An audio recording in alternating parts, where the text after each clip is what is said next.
Hello, Internet! I'm HamsterBomb. And I'm Zach. And this is HITBOX, the gaming podcast where we talk about all sorts of video games. And we've been recently going through history, 1 year at a time, talking about some of the biggest things for that year. So if you went back in time, what would you be playing? And what's the coolest stuff? And what's also going to influence the future in a really big way? Oh, yeah. And the first game we're going to talk about today, in 1988, is a game that I can't believe was not originally on the NES Classic, which is actually how we're going to be showcasing all but one of these games today. Yep. And that's Contra. Yeah, don't know why it wasn't here. Yeah, I mean, they gave us Super C, which, for those who don't know, that's a sequel to Contra. Yeah, a sequel. There's also the infamous Konami code you could place on here to, you know, get the thing started. I believe you could do that in the original Contra, right? I think Or was that the later ones? Is it up, up, down, down, left, right, no, left, right, you BA can do it start? In this one. Yeah. I didn't just for the sake of brevity. Yes, I'm already dead. But anyway, that's the thing about Contra. One hit kill. And this is also a game about like constantly running. And it's really It puts the run and gun. yeah, it's just a great like action platformer. Yeah. Yeah, this is just a really fun game. The graphics are great. I mean, however, it's extremely hard, which is why that Konami code was such a big deal. Well, when you start out as an arcade original and then get ported to the NES, and this isn't even that similar to the arcade original, from what I understand. Yeah, I don't know the original as well, but yeah, I'm already dead. That was 3 hits, game over. You didn't even hit a high score. No. That's why that really mattered. But you know, I think what made this really awesome back in the day was the controls were so good. Yeah, compared to a lot of like really clunky or stiff like you can actually games. you can steer your jumps, which is something that was a luxury. Yeah. Yeah, that was a luxury. Like you were gonna say, probably only afford to like certain games like Mario or other things that. Now, still, we have Konami to thank for this. Yep. However, Konami later, I don't want to say wouldn't give this much love, but dang it, I just missed the spread just because of the timing of this. Shot's not bad. Well, being dead, however. Yeah. So it's really fun. You know, you basically run around, you just shoot whatever the heck is in your way. One hit will kill you, as we mentioned. You really don't have a lot of lives, and you can get a bunch of power-ups. And the power-ups basically just make the game. Yes, and that because if there were no power-ups, you really don't have a Contra here. No. And it's all about like finding new power-ups and using those to figure out like, what's the best ones to get forward. Spread is the famous one that people love. It's basically a shotgun blast that shoots, you know. It's the way I get through a majority of the game. Yes, also with a certain code that I haven't been using, but still, it's a lot of fun. And when people say that they miss like Contra or Contra-like games, that's all they're really talking about. They're talking about like a run and gun side-scrolling platformer where you have a bunch of power-ups that can help you get through it. Of course, the brutal difficulty is just another big part of it. Yeah, gotta make sure you get that money out of that rental market. Yeah. Wow, I'm just noticing our next one on our list was not on the NES Classic either. However, I think this is on NSO. Yes. Okay, so you can play this on NSO. So this is Bionic Commando. However, I mean, before we get into this, was there anything you wanted to say about Contra before we moved on? The only other thing I was going to say was that, you know, Aliens, the movie, was a big thing at the time, and that game took an awful lot of inspiration from the series. I think there's even straight-up xenomorphs later in the game. Yeah, it's an end boss, basically. Right. Yeah, and that's just something that the Aliens franchise has had on the video game industry. It's just influenced so much visually and just aesthetically and all that sort of stuff. It's cool. I like Aliens, so it's not a bad thing in my book. I agree. I love Aliens and Alien. All right, so Bionic Commando. Bionic Commando. Yeah, you want to talk about this one? I feel like I was talking the whole time about Contra. No, you're fine. So, okay, you know how in video games you jump? You don't jump. You don't really jump in Contra that much. Well, you mean there's Bionic Commando. Bionic Commando. Yeah, so you do. I mean, but it's you jump, a roundabout way to do it. You exactly. You have the grappling hook, which you use in order to There's get around. There's also this whole system going on right now, like oh gosh, moving around. Right. Yeah, I actually completely forgot about this. I did too. Because it's more so what I remember about Bionic Commando is not so more this Star Fox 2-esque map thing going on. That's I guess the best way I can compare it to anything that you guys might know. Yeah. It's the fact that the actual game itself has this really weird like you were saying, traversal system, this jumping traversal system, and we will get to it. You can kind of see I've got this grappling hook. And a bazooka. Yep, and a bazooka. So you can fire the dang bazooka, or you can fire the grappling hook. Yep. Right, because you really don't jump at all. And I think what's so fun about this is it's momentum-based. Yeah, when did that happen? I mean, think of the first momentum-based game. I don't know. I really can't think of like any. Sonic the Hedgehog. That's the biggest one I know of. Yeah. That was 91. Exactly. We are not even close to that. So doing something that is entirely physics-based is really cool. Yep. Yeah, that's how you do it. You like grapple straight up. And then you just keep reeling it back in to go up. Yeah. So that's the big thing that separates this game. Also, too, the subject matter. Oh, right. There's something there I can't get to. No, you can't. Oh, there you go. But yeah, all right, you can't shoot up, but you can grapple up. Right. So yeah, the subject matter too. Yeah. So it was heavily sanitized when it came to the U.S. market, but in this game, you're fighting Hitler, and you're fighting Nazis. Yep. You wouldn't have known that. Dang Nazis.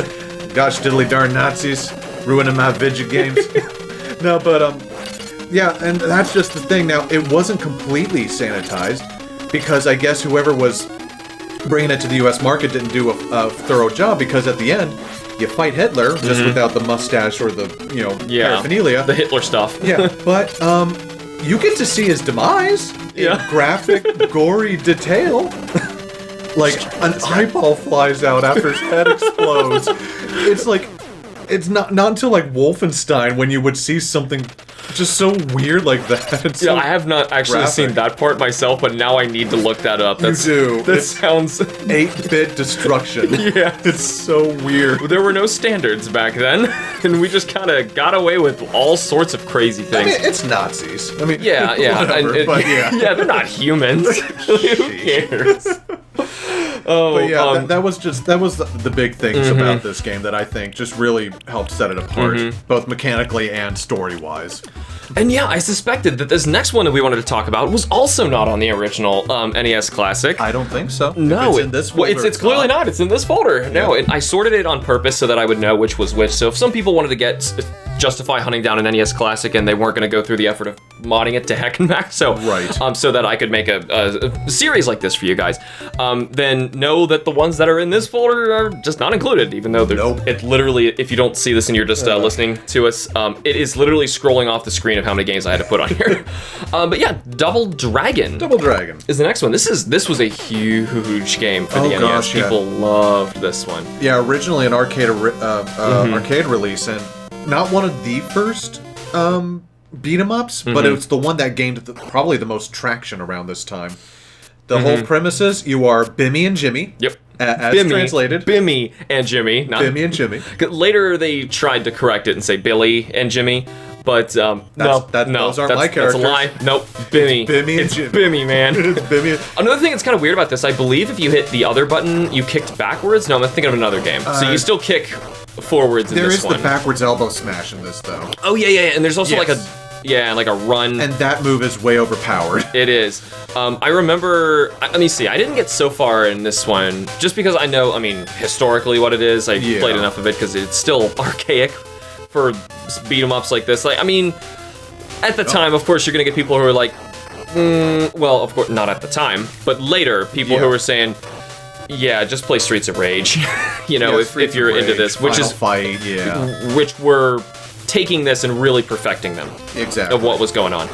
But still, you had very cool characters in this one. You had a story going on, and it really felt good. Going around. There's it's really defined all sorts of stuff. There's little items that you can pick up and use against others. Whips, I believe. Barrels. Yep. There's also bosses. A Bobo. Yeah, a Bobo, who is best boy in this game. Best boy. Best boy. Trying to. And that's how they get you in beat 'em ups. They just encircle you, and that's what they're programmed to do. Yep, they know what they're doing. There's also doors. And ladders you can actually climb and everything. Yeah. It's pretty interactable. There we go, cool. I finally got a weapon. There you go. You can see that, I'm whipping the women. I think they're women. I think so. It's so hard to tell. Yeah, everyone's just kind of, like I've seen people like clip, up this. Do it. Just go. Here we go. See you, everybody else. I'm looping. See, it's an interesting, buggy game, but still, it's a really great game. It is. And definitely defined a lot to come. And a lot of times when we get a game that kind of defines a new genre or really figures out how to get it to work, it doesn't get the credit for it. And in a way, I guess you could say that about Double Dragon. I think so. The Kunio-kun games came out before this, but this is, again, the one that popularized it. And you are on a conveyor belt. I spawned on them. I believe you can also push them off the ledge. Yes, you can. With the conveyor. Oh god, I'm done. Nope. Oh right, forgot you can jump kick. That is also a really great move. Oh my gosh. Standard. Yep. I don't even know of any other earlier beat-em-ups. There's a Bobo! There's actually, let's see if we can actually get to a kill on a Bobo. Yeah, here. Jump kicks forever. Jump kicks for the win. So yeah, is there anything else about Double Dragon before I... Nope, that's it. Yeah. Yeah. And I don't know what it is up with a Bobo, just a big chocolate cookie monster man. He doesn't look like a human to me. No. I have no idea. It's like his face was carved out of a boulder. Or like made it like a tree or something funky like that. Like he's like a weird drawing that doesn't make any sense. Even in the arcade he looks weird. Yeah, and it's not like the rest of the characters made sense either. No. But he's the one who sticks out the most. Because again, he is the roadblock. I mean, look how much health he took out from you. Yeah, but he's dead. And so that's it. So yeah, you can see that's at least like a run through of a level in Double Dragon. And actually, I wasn't on here. I must have been playing it on NSO instead. So I might as well save that for later. There you go. And the next game we want to talk about, for sure, they had to add on here. It definitely has to be here. You would hope. Yep, there it is. This is a controversial game, but we are still going to discuss it all the same. This is The Legend of Zelda 2. The Adventure of Link. Yep, The Adventure of Link. I was stumbling over the subtitle for a moment there. I was it took me a second too. Because the reason is I actually said it wrong. It's not The Legend of Zelda 2. It is just Zelda 2. Right. Which was kind of a weird way to sequelize something. Like, it's almost like if nowadays, instead of like for Horizon Zero Dawn, we thought that we thought that was just the title, but apparently Zero Dawn was the subtitle to Horizon the series. Imagine that backwards if Zero Dawn was the series name, but they changed Horizon. That's basically what happened here. Yeah. Yeah, because the sequel, Horizon Forbidden West, is my point, is where I'm going with that. So, but story does continue. You did beat Ganon last time, and this is one of the very, very few rare direct sequels to a Zelda game. Yep. And honestly, I would probably lose my mind almost as much as Metroid 5 if Nintendo announced Zelda 3. Can you imagine? Zelda 3. Wasn't A Link to the Past originally titled Zelda 3 in Japan? It was, yeah. Actually, you can even see some official artwork showing it say Zelda 3. I think it was maybe it's the original Super Nintendo box. On the back of it, it shows like play certain games, and there's a picture of Link to the Past and it says Zelda 3. Yeah. So you got me there. But granted, if it actually Zelda officially 4. said it, Zelda 4. No, it never really said that, but still. I know. All right, but yeah, you just kind of pop in, start here, and immediately you should notice there's a lot of different things about this. For one, this is a side-scrolling platformer and no longer a top-down. It's still adventure. Yeah, it's still puzzle-based dungeons and all that stuff. Right. And this added a tremendous amount that makes Zelda Zelda, and of course, going back, a lot of people forget about so many things that came from this, just towns, being able to talk to a bunch of NPCs. Yep. There's so many monsters that make their debut in this. There's of course the magic meter. Yep, we get magic finally for the first time. One of my other favorite Easter eggs from this game is that all the towns, if the names sound familiar to you for anyone who's played Ocarina of Time, those are the name of the sages. Yeah, they all actually come from this game. Yep. And there's also some abandoned things from this game. Yep. Like old ladies who will sleep with you to make your magic and health come back up. But more importantly, there is an XP system. And which thoroughly puts this in the realm of pretty much of RPGs. It does, and honestly, I'm not sure how I feel about it still. For the record, I have completely beaten this game. It is hard. There's another thing we haven't mentioned yet. Yep. But here's Error. I am Error. I at least got to see I am Error. Yeah. Yeah, it's one of the guys who just famously says I am Error in the very beginning of the game. Mistranslation. Yep. That's awesome. But yeah, so there's a lot of weird stuff about this. So like I said, we have a magic meter and we have a life meter. Yep. And a couple other skills that we can get later. And when we get an XP, so if you're watching this, you see in the corner, well, it said some XP number, and then next was 50. So when I get 50 XP, I'm able to purchase my upgrade, which is actually something I really liked about this game the more I played it. Because I got to admit, when I first played this, I really didn't like it much. But weirdly enough, I played it the most out of the old Zeldas because I actually played these first, like the retro ones. I played them first on the GameCube. The Zelda collection. The Zelda collection, yes. That's how I got all of them. And so I played them that way. And for some reason, yes, I actually think I beat Zelda 1 like that. Oh my god, there really are enemies in here. I shouldn't have gone this way. Nope. Well, you're doing it. Yeah, because I can kind of see them. But anyway, that's another thing about this. It is so confusing and not similar to the first one because, oh, this is a big guy. I forgot. Yeah. I can't see him. Oh, yeah. He's going to kill me. Yeah, he's totally going to kill me. What's so crazy about this one, compared to the first one, is the first Zelda, I really shouldn't be here. No. I went in the wrong cave. There's one to the right you're supposed to go in. So the first one, you really could just kind of walk anywhere, and that's the game. Yeah. And it's about, like, figuring out which are the right directions to go. And that's cool and all. But this one tried to add so much at once, and I think it was just overwhelming to players. Yeah. I think this is a goodie. Yeah, because you should get a P bag in here. P means your points. So yeah, you can see now that this is what I was going to talk about before. When you level something up, you can actually see how much things cost. So when I got to 50, it first has the option of life will go up for 50. Or, if I save my points, I can get 100 for a magic increase or 200 for an attack increase. So that's what I think made the game so much more interesting, because you can kind of customize how you want to play your Link. Right. Though, if you were playing the Japanese version, say you leveled up a bunch and then you died, you go back to level 1. The other thing in it is, in the Japanese version, you could select any upgrade at any time when you leveled up. I believe. I think so, yeah. Which was another big difference. Yeah, granted, I would totally take our version over theirs any day of the week. It's totally not worth it. Absolutely, yeah, that just kind of drives me insane if that really was the way that it went. But yeah, like there were so many power-ups that like helped you progress. It was almost Metroidvania-esque. Yep. And which is what I thought was so cool. So there's like jump would help you get farther in some areas. As you can see, we can't see in here. Yep, we'll have to get a candle later. Yeah, we'll get a candle and you'll be able to see in the dark. And that's what made it like so cool, of like an old adventure kind of game. It's like you're kind of going all over, seeing what works when you mix one thing and another. What happens if you like attack this secret statue or something? And I'm pretty sure almost all the other palaces, that thing comes alive right there. I think so. Or drops. It either comes alive or it drops a pickup for you. Yeah. But anyways, you can see we just entered a dungeon. Yep. And this is really what, one of them. And there's a bunch. Oh my god, it gets stupid hard by the end. Yeah, this one is just more of a just explore. You don't have to really worry too much about key management and all that.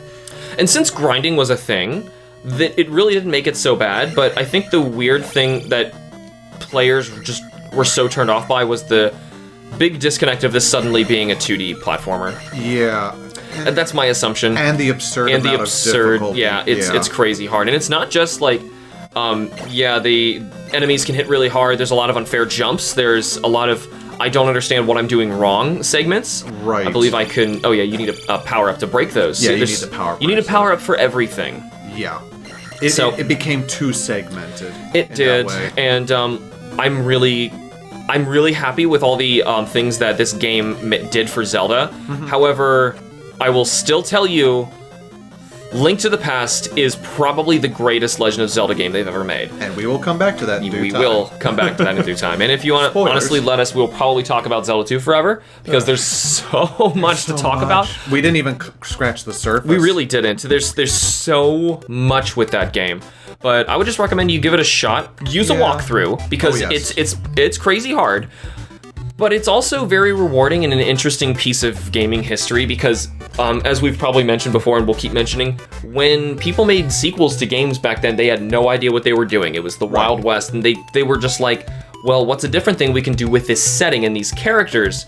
We've seen Mario do running and jumping. What if Link did that? Yeah. And back then, I mean, there's no other options to go by, or no other, like, nothing telling you that's a bad idea. Yeah, there's no precedent and for any of it that. really isn't a bad idea. I would even be cool, like, say there was a Zelda 3 announced, and it was a 2D, XP-based, platforming puzzle action Zelda. I would actually be all in on that. Yeah, because there's a lot of promise here, like we said last time with Simon's Quest. Yes. It actually reminds me a lot of Simon's Quest, where it's very ambitious, but at the same time, it kind of fell flat on its face and let go a little too much of its source material. Yeah, if this was actually announced to be, you know, as a new remake for Zelda 2, I would actually be happy with that. Yeah, you know, and I would even say that over Link's Awakening, Zelda 2 needed it more. Yes, but it hey, does. Link's Awakening is an awesome remake, so. It really is. And we'll get to Link's Awakening eventually. When we get to that point.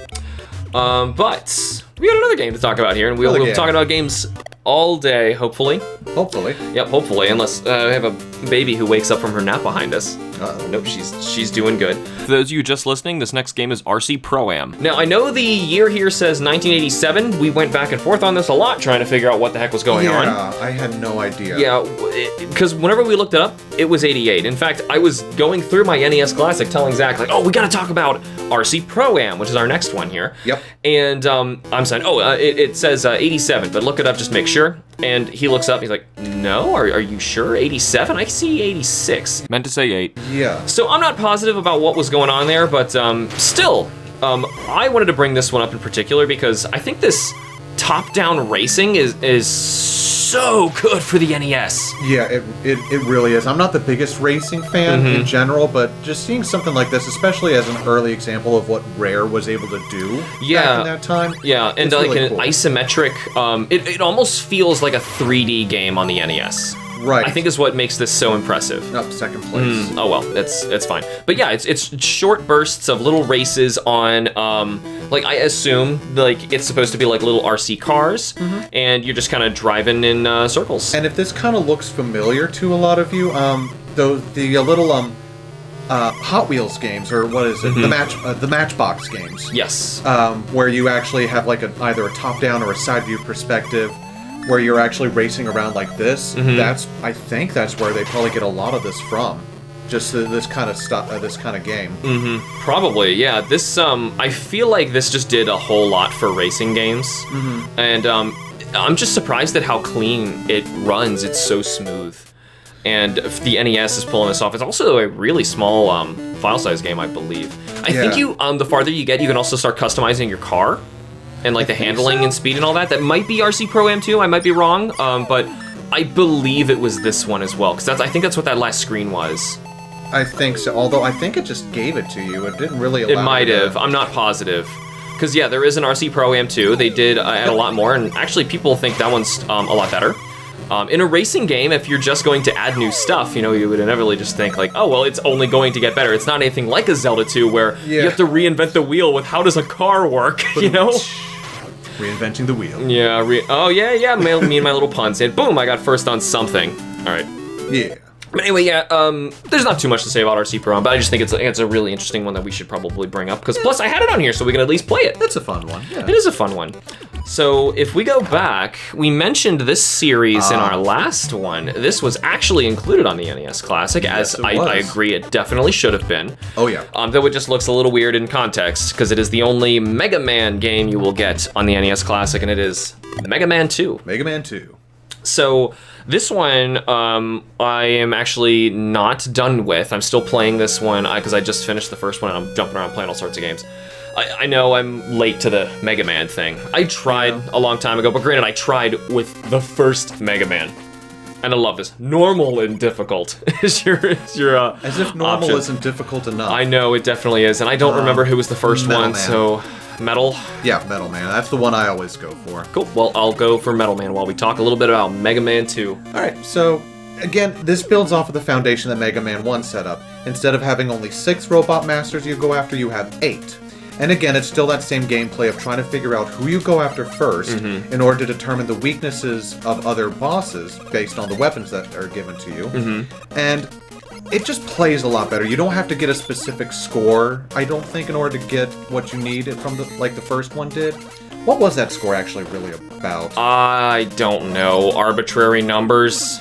Because it mentioned it like before you even go into the level, but you don't have to worry about score. Score's no longer a thing. It's just running to the right, jumping and shooting, and making sure you just don't die. Don't die. Which I'm already dead. That was those spike platforms were a little nasty. Yeah, the nice thing is though is you can actually go in and harvest health out of them. They just keep respawning, so you can just keep shooting and. Oh, these die? No, not those guys. That's what's killing me. Oh yeah, well no, I'm talking about like once I get past the it. burrowing dudes. Yeah, you can't jump into the chain. Oh, well, that was my problem. Yeah, I kept looking like, what is he? Okay.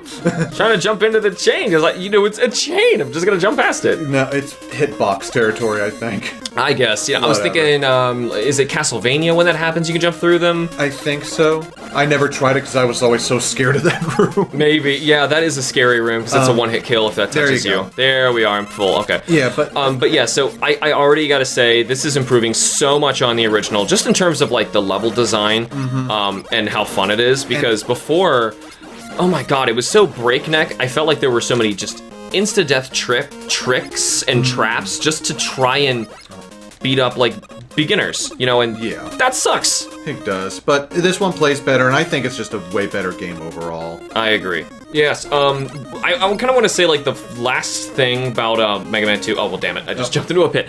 That was an awful trap. I was gonna say this game had a lot less awful traps than the last one, and it does. Yeah, I think you need one of the items to get that one up. That was up top there. So yeah, that's and it set you all the way back. So.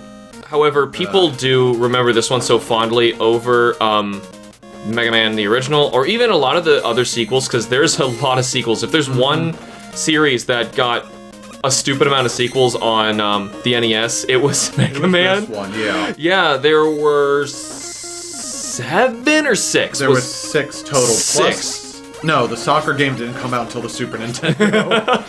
But still, there was a ton of them, and they were just cranking them out, like left and right. So, oh man, I just missed that. Help. So yeah, there were a stupid amount of these, and people will remember this one so fondly. Yep. Largely because I think they figured out how to do it right. The proof of concept was there with the last one.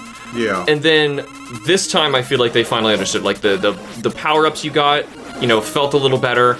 The level design wasn't as unfair, and I think it was just a better time overall. My thing too, the main reason I remember this game, the music. Yeah, the music in the first one is, now, this is just my opinion, it was not great. It was okay. It was serviceable, I guess you could probably put it. But the music in this game is just such a huge step up in terms of quality and memorability. Yeah, I agree.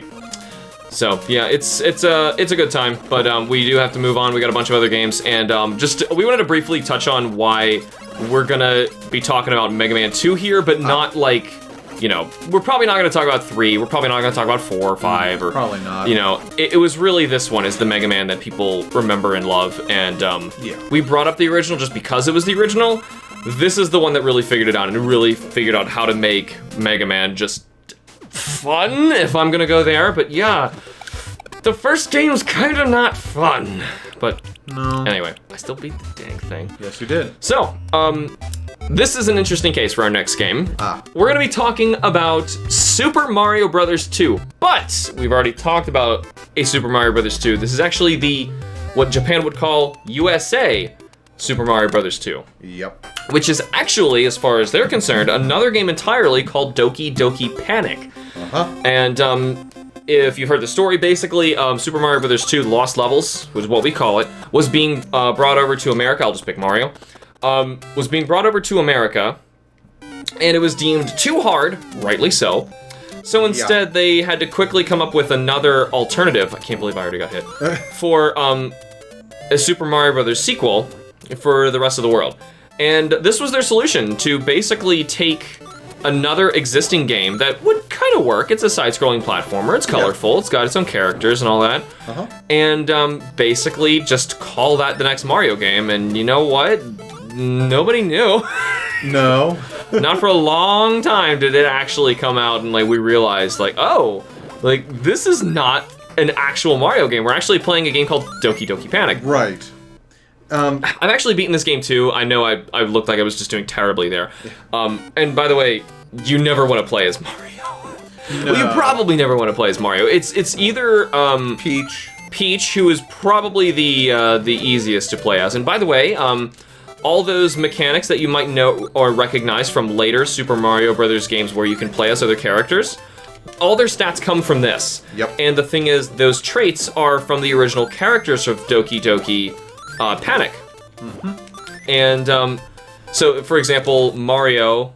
Now, I don't believe there was a run. No, there is a run. Yeah, I think they added that. That's exclusively this game. There's no run feature in Doki Doki Panic. No. But other than that, we're basically playing the exact same game. So Mario like runs faster. He jumps similarly to how you're familiar. Whereas like Luigi will jump higher. He's a little floatier. All this should sound very familiar. Peach can float. But granted, these things were just not a thing. Not until, you know, Doki Doki Panic made them a thing with its characters. Right, exactly. And I think it's just funny that how that game that was just mainly meant to be a promotional tie-in to a television event, can still has Ninja. Like I just killed Ninja, and that's now a Mario character. There's a lot of characters that are just Mario now, like Shy Guy, Bob-ombs, Birdo. Yep. Yeah, there's so many, and it's all because of this game basically becoming that. There's also a lot of interesting things just in the gameplay as well. Like you can kind of see what I'm trying to do. Like you just like throw potions, you make doors, and able to get like power-ups. Just from like pulling stuff out of the ground. Like Princess Peach's down special in Super Smash Brothers is referencing this game. Granted, she got like all of her attributes from this game, so I mean it should be, I guess, give it. I don't know. Part of me like doesn't want to give this game too much of its credit because what we are playing and really like, I guess, and appreciate is Doki Doki Panic. However, there were a lot of changes for the better made for this game. It's not just, they just swapped the sprites out and made them Mario. Because what they did. or more or less, Hey, you know, why rebuild the wheel when, you know, you've already got a working one? That's true. And it was a good game. Oh, it is. Yeah, it's a really good game. I first played this on the Game Boy Advance. That's where I first played it. Which would have been Super Mario Advance 1. The first one, Yep. Of 4, I believe. That was a mess. We'll get there when we get to Game Boy Advance. Maybe we'll talk about it. This is as far as you go. Yeah, I should. I can't believe I did that. But anyway, so you get to the end of the levels, you have to like actually fight bosses, and I mean fight bosses, not just get past them. I don't know why I instinctively played a Mario game where I thought I was gonna run past the enemy, but the end of this, you fight a unique enemy, or rather main bad guy, Wart, who I really wish would come back in one way or another, but he's fun. He is. He's really cool. But yeah, that's Super Mario Brothers 2. There's like these roulette things for bonuses, which you can kind of see some inspiration in the next installment of what they were trying to work with, which was Super Mario Brothers 3, of course. Now, this obviously sounds kind of weird. We're doing this 1 year, and we're hitting 2 of these games, but this is kind of, because this is weird. Remember, Doki Doki Panic came out prior. Yes. We didn't want to play Super Mario Brothers 2 earlier, because that would feel weird, because it's technically not from that year. But Super Mario Bros. 3 technically came out the same year, so in Japan. Yes. So it's weird. So we're gonna go from until 1990. Right. Yeah. It was a wait. I do remember that. Yeah. It was a long time. This is one of the most of people who were playing games in this era describe this as one of the hardest waits for a video game ever. They had made a whole movie about it. Yep, The Wizard. The Wizard. It was basically an advertisement, the movie. But anyway, oh my gosh. I love this game. Super Mario Brothers 3. This is a big deal. It is a really big deal. So for Super Mario Brothers, and I spoke a lot about how much I love the original in our 85 video, but this is the one that really defined what is going to be a Mario game going forward. Oh, yeah. There is so much to this. Where do I even start? Well, we can start with... How about the overworld? How about the fact that we had an overworld? We had an overworld. You can choose where to go.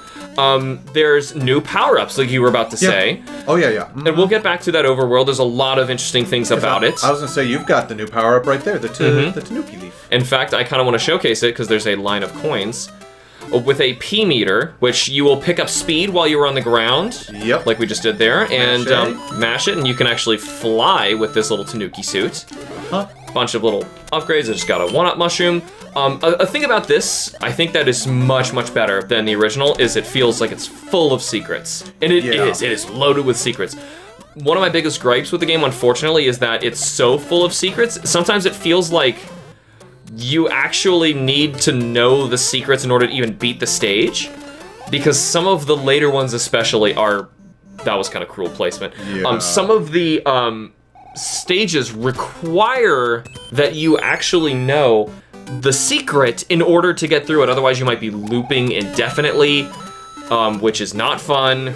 But granted, like I was saying before, they were learning with this one. And not to say that, they don't do that in later Mario games in specific instances, but yeah, I can get behind that. It's like it can feel like you have to have clairvoyance to like really figure out what they want you to do. Or Nintendo power. Or Nintendo power, or take mom and dad's money and pay $5 a minute for the hotline tip. Yeah, right, which was another weird thing of this era. However, another big thing about this game is this is really pushing the NES to its limit. Yeah. We're scrolling not only side to side, we're scrolling up and down.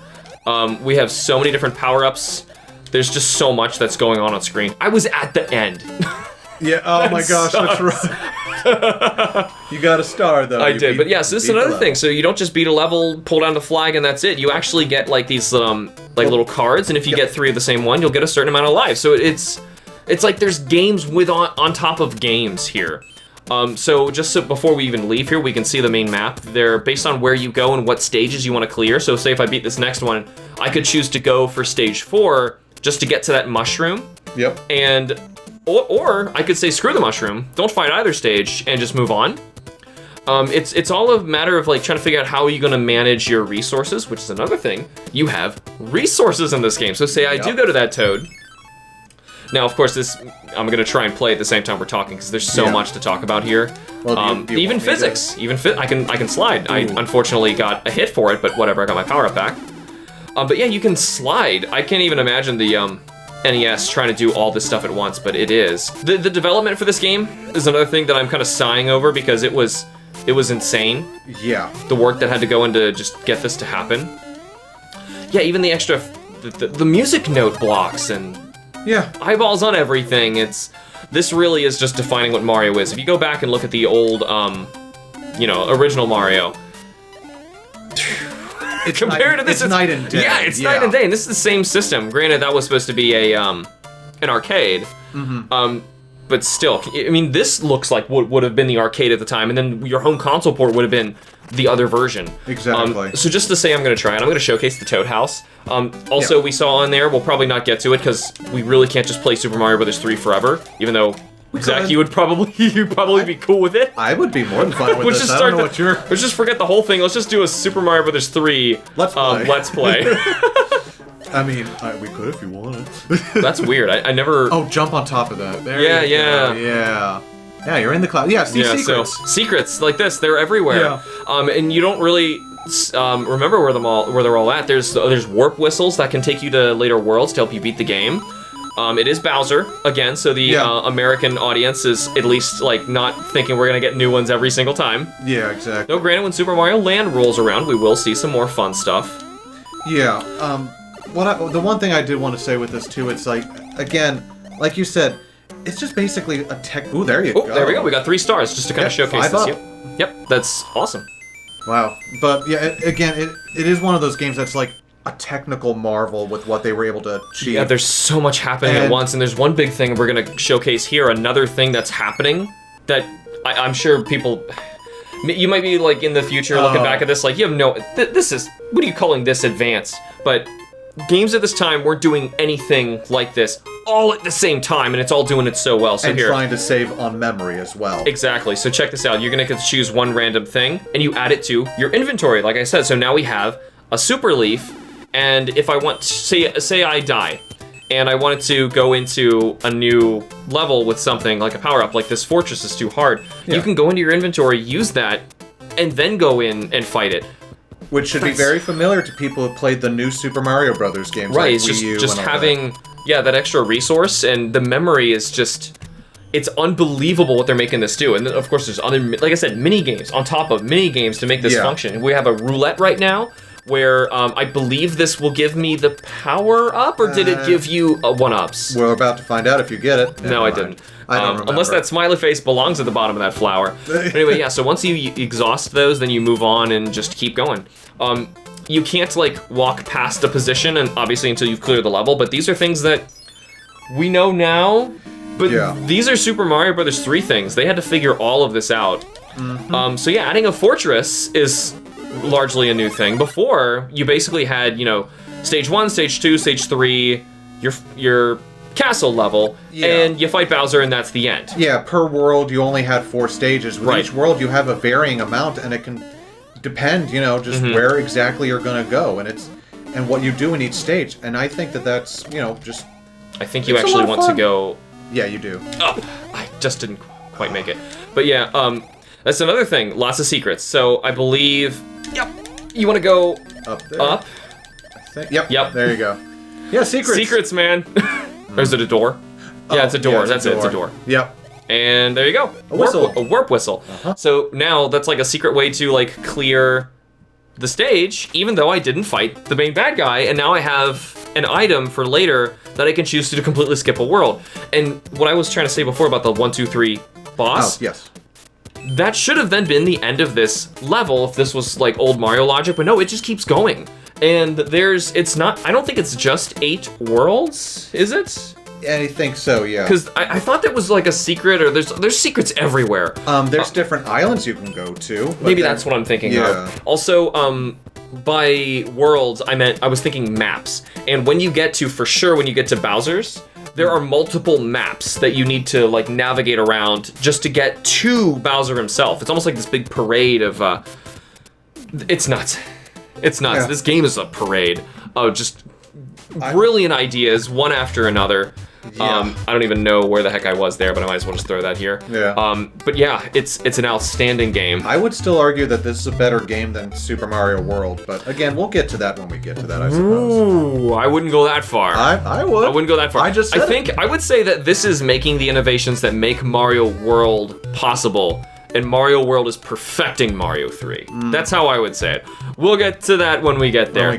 But still, yeah, we're getting, now that Mario 3 is out, we're getting to the end-ish of the NES. The Super Nintendo is on the horizon, and oh my god, games are about to go from like really cool, innovative things you can do at home to I want to skip work or school and just play games because they transform everything. And Mario 3 is one of the biggest ones that did that. So I believe the next game we have here is one I had to add. Which again is weird. I don't understand why you would have had to add this. Yeah, one. I believe this is another one that is on NSO for you to play. This one definitely is. Yes, it is. So this is Blaster Master. Yes. Once again, I feel like I was talking too much about Mario 3. You want to talk some about Blaster Master? Yeah, sure. Outside of this ridiculous story that you get. Okay, so the story we just skipped, this is the Americanized version. Right. Because I think in the Japanese version, the whole of society is underground because of the whatever happened on the surface, monsters have forced us under. No, in the American version, we have a pet frog. Yep. He gets into toxic waste. He becomes intelligent and he runs away. Yep. He falls down into a crevice in the ground behind I interpret your it house. as like he dug the crevice, but I'm not sure. Who knows? Who knows? Yeah. But anyway, there's a giant hole in the ground, Yeah, you and follow you're just him. like, let's jump in the hole. And there is a suit that perfectly fits you to allow you to have a tank that's just there. Yep. Which is the Blaster Master. And now tank. we're riding in the tank. Yep, that's the game. That's the And now 80s. you're in the tank because your frog went in a hole. That's the 80s, baby. Yep. But anyway, so you can kind of see like this game has its own physics that run really well. You can actually turn and angle the tank itself, which is really nifty. Yep. And the music in this game. Yeah, it's so really great. Iconic. Also, I believe I should be able to get far enough to showcase this. Probably. We're not that far out. Yeah. No, we're not. There are segments, actually, right here, Yep. where you can get out of your ship. Now it's the select. Yeah, select. You get out of your ship, and you can do this at any point. By the way, you can get out of your ship. You're obviously much more vulnerable. Yeah, because you're just a little guy. Yep. But now that you're down here, you got a little blaster gun. Because remember that suit fits you. And then you can go into these tiny doors. And go into... Check it out. It looks like a completely different game. Yeah. It's a Zelda-like area. Mm-hmm. And that's the big thing I really love about this game, is that it just changes up gameplay in really fun all ways. good. Yes. And it's all good, yeah. And you know, this series is still going. We're still getting Blaster Master games. I did not know that. Blaster Master Zero, the third game just came out not too long ago. It's it's available on your Switch if you wanted to go grab it. Yep. And I think it's really good. I appreciate the fact that Inti Creates, the guys who made the Blaster Master Zero games, really just put their heart and soul into trying to show respect to what really is a phenomenal series of just exploration, action, and just general fun. You remember when games were fun? Yeah, this was just a game to be fun. Yeah. They're like, wouldn't it be cool if you can get out of your suit and then shoot stuff? And you can get back in your tank and you shoot some more stuff. Oh, that'd be rad. Yeah. You're like, well, why would you need to do that in the game? Well, you see, your pet frog, he jumped in a hole. And you found a tank and it killed stuff because there's a tank. There's a tank. Yeah. And that's the game. That's the game, baby. But yeah, and honestly, that is the game. That's Blaster Master. It's honestly just a really good game. It's just really fun. Yeah, it is. I played a bunch of this, just not on my NSO. I played more of it on. No, I'm sorry, not on my Switch class. I played more of it on NSO. Yeah. But yeah, it's a really good time. Give it a shot if you ever get a chance. And I believe we have just 2 more to showcase before we get to the last one we have for you guys today, which I can't play for you. So luckily, we get to play so many of these this time. Right. Hold on, I had to go full circle there because I forgot where I was. Yes, we need to remember the Dragon Quest series in the West at this point is still called Dragon Warrior. Yep. For whatever reason, they It's not even like a translation thing. I even think that even in English, Dragon Quest sounds better. It was a copyright thing. The guys who created Dungeons and Dragons had another game called Dragon Quest. And Enix at the time couldn't say Dragon Quest because, the people at Dungeons & Dragons land were like, nope, you can't do that. That would infringe on us, but who cares? Right. It's still a phenomenal game. Yes, and we actually, time-wise, skipped over Dragon Quest 2. Yeah. Just to mention that. We know we're mostly going to be talking about big instances of games doing something really cool and innovative, like we mentioned with Mega Man 2, and probably not going to touch Mega Man again. So Super Mario. Yeah. One of the two of us is much more knowledgeable than the other about Dragon Quest 3, so Zach, shut up. I'm going to tell you all about why this game is so cool. I'm kidding. Obviously, Zach knows. But anyway, I got a party here, and I'm going to start running around, I guess, get into encounters. Yep, just start fighting, baby. All right, so tell us, what did Dragon Quest 3 do that blew everybody's minds? So it built upon what Dragon Quest 2 did in the fact that it allowed for multiple stacks of enemies to be, you can fight them in combat. But the big thing that separates this game from a lot of other games, especially on console at the time, you actually could form your own party. You are the son or daughter of Ortega, the hero, and you have to create a party to go out into the world and stop the Demon Lord before he destroys the world. And there is a place where you actually go, a tavern, just like in a Dungeons and Dragons game. You all meet in a tavern, you make your characters. Yep. And you literally just walk up to them and you're like, you. And basically it's and it's randomly generated all their stats, so you can choose oh, are you sure you want to depart with them? They're pretty cool. No, that strength isn't good enough for a fighter. Yep, the end. At the end. And that was the thing, does it kind of affect the story a little bit? Yeah, you're not fighting with your cousins, not everyone has some motivation, but they're there for you. And that's the whole point. Right. The story is not the biggest focus in this game. No, it's more of just huge steps forward in what RPGs are gonna be. And this came out only a couple months after Final Fantasy, and this was in development, I think, even before Final Fantasy. Really? Yeah. Because this is kind of what Final Fantasy was trying to do, but luckily the folks working on Dragon Quest had 2 games under their belt, so Yeah. they were just trying to figure out how to get these new things to work really well, and hey, they did. And to me, this is like when the series finally became Dragon Quest, if that makes sense. No, I understand, yeah, because otherwise, yeah, but up to this point, you're playing an RPG single hero kind of thing, and yes, and the character has been there before, yes, but the defining traits of not only just Dragon Quest, but also RPGs, Are basically, almost pretty much all to come from this is Dragon Quest 3. Yep, I just love this game. Do you? Yeah. Well, not this version specifically, the Super Famicom remake. Oh my god, you want to talk about a remake of Dragon Quest 3? Oh my god, look that up, guys. It looks Please gorgeous. do. If you want to do a pixel remake of any game ever, that's how you do it. Yes. That for sure. game looks gorgeous. And people are leveling up. Yep.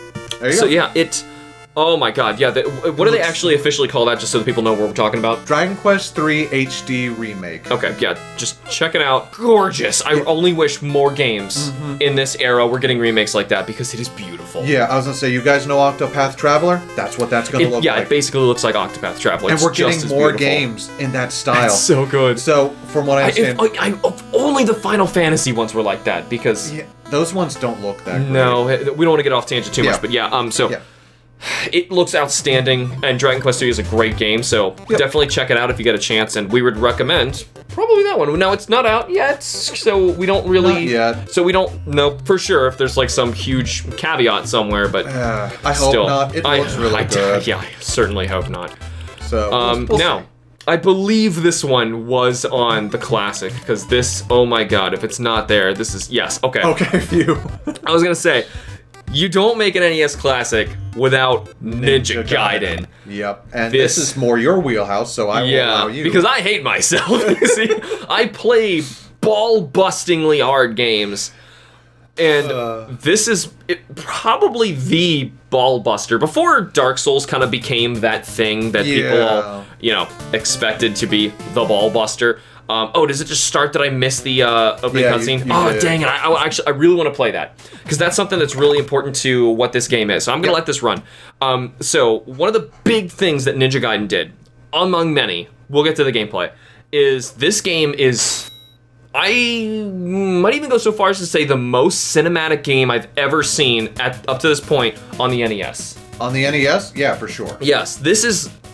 If you're able to watch this, and if not, look this up on YouTube. Just watch some of the cutscenes of this game. Watch what's you can going actually watch a game movie put together of the cutscenes in this NES game, and it looks killer. And look at this. Just this like, midair slicing and ninjas fighting. So God, good. it's awesome. It's really good. And what's so important about this, not only is like, fun to watch, and it's really cool. It's like this anime you get to see, but it's telling a story.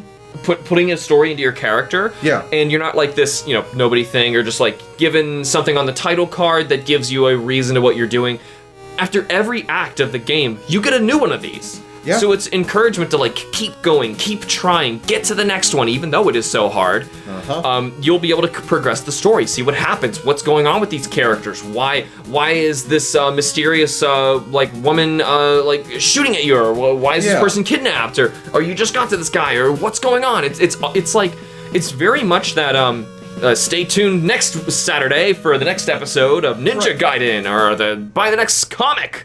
It really even feels like that. And it breaks them down into acts, so it's like a very episodic in the way it presents its story. And it's not just the story.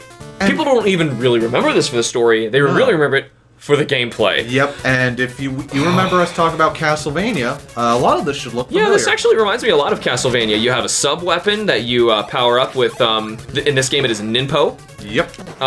Also, you have that horrible, horrible knockback. Ooh, yeah. You've got your health bar and then the boss's health bar beneath, where you're at in the level, the score, the timer. Yeah, it's all there, isn't it? Yeah, but I still think it does what Castlevania did phenomenally. I think it does probably, in some regards, a lot better of a job, in terms of gameplay and presentation. I love both games, but yeah, I would actually probably tell you that Ninja Gaiden is the better game. But I've beaten both, if that matters. But still, I really... it's so hard to say, because like the level design of this, like Castlevania as well, it like starts just easy enough for you to like... not like get good, but kind of learn how it all works. And I actually just got that on purpose. You get the best ability in the game right there with that. And I gotta kill these guys on the ground so I don't... Well, you can show off that ability. Well, I really want to show it off on the first boss. Yeah, so basically this ability that I just got with my Ninpo here, and if I hit anything in the air, it's gonna count as using it. Because most of your abilities, you, like Castlevania, have to use up and special in order to utilize it. Not this one. This... I'm trying to just get over the guy and he's being a crazy boxer. Here we go. This one... if you attack while midair, you will execute it. Oh, yeah. And you just, like, annihilate anything by touching it because you actually deal, like, 1 damage per frame while you're doing your spin slash attack, which is what I was just using. And you can just destroy bosses. But anyway, since I was able to clear that for you guys, you can see the story continues and it just keeps going. And before we go too far into this, I just wanted to at least let this play out and talk about where this goes later, because the levels get harder, more enemies. Just a simple bird can deal like 4 to, I think even one even dealt 6 damage or something. It was absurd. You get eventually to Act 6. Sorry, there are 6 acts. And then when you get to this final act, there's multiple levels in it, because this first one, you really only had the one. So this is Act 2. And so you get, and we get another cutscene. So you get to stage 6, and you go through the levels. You get to the end. You fight the main bad guy, Jackie-O. Yep. And let's just say you die against him, because you will. And the game will boot you back to the beginning of Act 6. You have to beat all the levels again to get to him. And then when you get there, the game takes away a perk that you didn't realize you were getting. So there's technically 4 phases of this final boss that you have to do. I'm not going to get into them for now. But at the end of beating each one, you will get your health restored so that you can fight the next one, because you'll need it. If for some reason he kills you and you go back again, that will not happen anymore, because you don't deserve that luxury.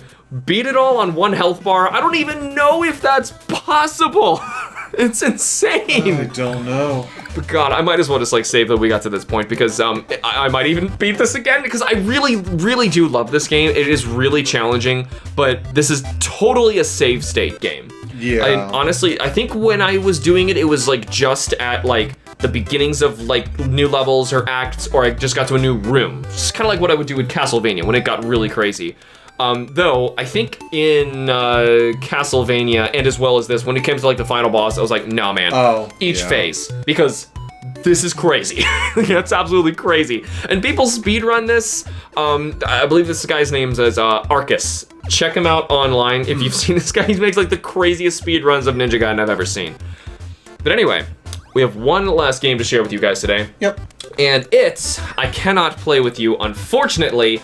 However, I get to show it to you, at least show you what Google wants to show you. Right. And Zach is going to talk to us about it. Unfortunately, I don't have my PC with me, otherwise I would show this. Yeah. So this is a game called Wasteland. This is made by a lot of the same people who originally made The Bard's Tale that we talked about in a prior video. Remember? You're listening, right? Yeah. You're doing your homework? Right. Anyway, so... The reason I wanted to bring this up is that it is, again, another RPG. If you notice something, you see all those numbers on screen. If you haven't, if you're not able to watch this, and you are a Nevada Ranger in a post-apocalyptic United States, and you form a whole team, and you are actually exploring again a post-nuclear world, a United States, going around fighting mutants. Getting new items. Does this sound familiar to anybody? Familiar. You're going to Las Vegas or Los Angeles because there is something out there that's threatening whatever stability is left of this world. If you didn't catch it by now, it's Fallout. It's Fallout. This is basically the progenitor of Fallout, because Fallout originally was going to be Wasteland 2. But Interplay, the company who made Fallout originally, could not get the rights to the Wasteland name. So they basically took what they had, rebranded it as Fallout, and we have one of my absolute favorite games of all time. Which I admittedly have still not played. Zach has given it to me, so I will eventually. But I think we both have a backlog of games that, honestly, if we sat down and played them all back to back, we could be doing it without sleeping, eating, or going to work or anything continuously for like a month and a half just to get through. Just maybe. Maybe. So it's a lot. Eventually, I know it's one that I really want to get to because if you regard it so highly, I definitely want to jump on that and give it a try soon. As soon as a lot I can. of people favor Fallout 2 more than Fallout 1, but I like the overall tone of the first game better than the second. And you know, just in the same vein of this year, I would probably tell you that I would like Ninja Gaiden 2 to play over Ninja Gaiden 1. However, because of what it is as the original and so many innovative things, and it plays so well, Yes. I just have to say that I love Ninja Gaiden 2. I'm sorry, Ninja Gaiden the original over Ninja Gaiden 2. That's fair. So it sounds like it's that kind of thing with Fallout. Yeah, very much so. Like, We'll get to Fallout when we get to Fallout, Yeah. but yeah, just as Wasteland. Yeah, If you want to play Wasteland, they actually remastered this game. Really? Yeah, so there was the Bard's Tale remaster. So what was came it out. called? Let me try and find it while we're here. It's just called Wasteland Remastered. Well, that should make it easy. Made by Chrome Studios, the same guys who did, yeah, those are new pictures. Yep. It streamlines a whole lot. The one thing that I really appreciate in this game is that It's like they kept the same like sprite art, but just like made them all look really nice. Yes. Yeah. If you don't, once again, if you don't get a chance, look this up yourself. This looks really nice. It is. I've tried it. I have yet to beat this one, but it's such a fun little game. Yeah. It really is so good. All right. So, and that is. Now I know once again we're kind of over time a little bit, but I think we're doing better. We're going as fast as we can. Better. We have a lot of games we want to talk about. So, Yeah. this was a big year. Another really big year. A lot of fun stuff came out. So, yes. What is your favorite game that came out this year? My favorite game that came out this year would be Super Mario Bros. 3. And I'm not shocked. That's that's just you know what? It was over some other really big ones that we loved in here. So Yes. That's just an absolute blast of a game. What would you say is the most influential? So it was kind of funny. Behind the scenes, real quick. We have to call an awful lot of games because each year there are a ton that we both like and that we want to include in this, but it's like, where do they stack up in comparison to some other really big and influential titles? And especially if I can't actually play or showcase them for you guys. Right. Typically games like this just can tend to get axed. And that was the case for this one that was Zach's original influential game of the year. Which was Dungeons & Dragons Pool of Radiance. So, since unfortunately that is kind of being cut just for the sake of time, what did you get? What do you think I took? What do you guys think he took? What do you think I took? What do you think he took instead of... Starts with Dragon, ends with Quest, with a number beside it. I think it's Mega Man 2. Yes. So, moving on. No, it's Dragon Quest 3. It's obviously Dragon Quest 3. Dragon Quest 3. So anyway, my favorite game to play that came out this year is Ninja Gaiden. And that's absolutely fair. Yeah, and which is weird because we have Mario 2, Mario 3 with Blaster Master, Zelda 2, I don't know, Contra. I was thinking Zelda 2, but not a lot of people would probably say Zelda 2 for this, but I actually like Zelda 2 a lot more than I think most people. Play and beat the game yourself. You will have a new appreciation for this game, because I promise I hated it probably as much as you do listening to this. And then I played it, and I beat it, and I have played it up to that point, but then I beat that game. Screw the Thunderbird. Beat that game. But yeah, Ninja Gaiden, I talked about how much I love Ninja Gaiden. That's my favorite game of the year to play. However, when it comes to influential stuff, I feel like I just have to give it to Super Mario Bros. 3.